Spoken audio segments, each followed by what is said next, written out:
day 937 of the Trump administration, and a giant dark cloud has taken its new place on the horizon as potential big trouble for the Trump economy. The stock market posted its biggest decline of the year as a key predictor of recession is now flashing for the first time since 2007.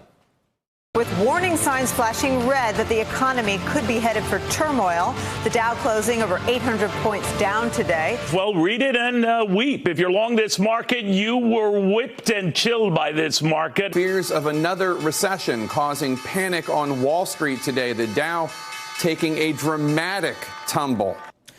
The Dow's 800-point drop is more than 3%. Among some of the key factors, the effects of the trade war, along with signs of slowdowns in China and Germany. As the market was dropping, Trump was on social media slamming the guy he appointed as Federal Reserve Chairman, Jerome Powell, known to his friends as Jay. Quote, "China is not our problem, though Hong Kong is not helping. Our problem is with the Fed. Raised too much and too fast. Now too slow to cut. Say thank you to clueless Jay Powell and the Federal Reserve."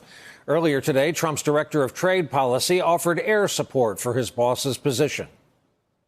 This is basically the Federal Reserve's problem, volatility. They are causing this because when Jay Powell got in as chairman, he proceeded to raise interest rates by 100 basis points, too far, too fast.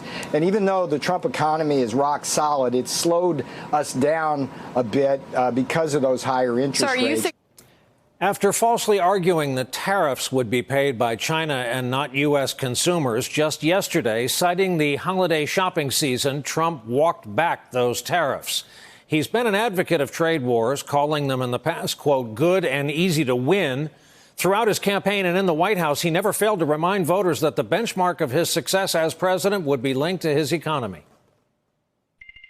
We will win a trade. We'll win so much you're going to get sick and tired of winning. Our economy is going to soar. We will achieve like we haven't achieved before. Our country is doing really, really well. Your 401ks are up 50%, 60%. Somebody told me 78%. We've had the highest stock market in the history of our country. Our country now has the hottest economy. We're never going to stop winning. Today's market sell-down comes amid growing global challenges for Trump. North Korea's missile test, tensions reemerging between Japan and South Korea, and an escalating razor's edge conflict between two nuclear powers, India and Pakistan, over Kashmir. There is also the continued unrest in Hong Kong, let's not forget, where protesters clashed with authorities again today. Politico is reporting Trump's top aides had wanted him to back the pro-democracy protesters in Hong Kong, but the president resisted out of concern that such a move would mean no trade deal with China. Trump may have changed his mind on that last one, though. Tonight, he sent this out. Good things were stated on the call with China the other day. Of course, China wants to make a deal. Let them work humanely with Hong Kong first. And that, right there, for the record, is a change. Trump will hold his first rally, not a themed speech, but a full-on rally since the mass shootings in Ohio and Texas. He'll be in Manchester, New Hampshire tomorrow. News shows 56% of voters disapprove of Trump's performance.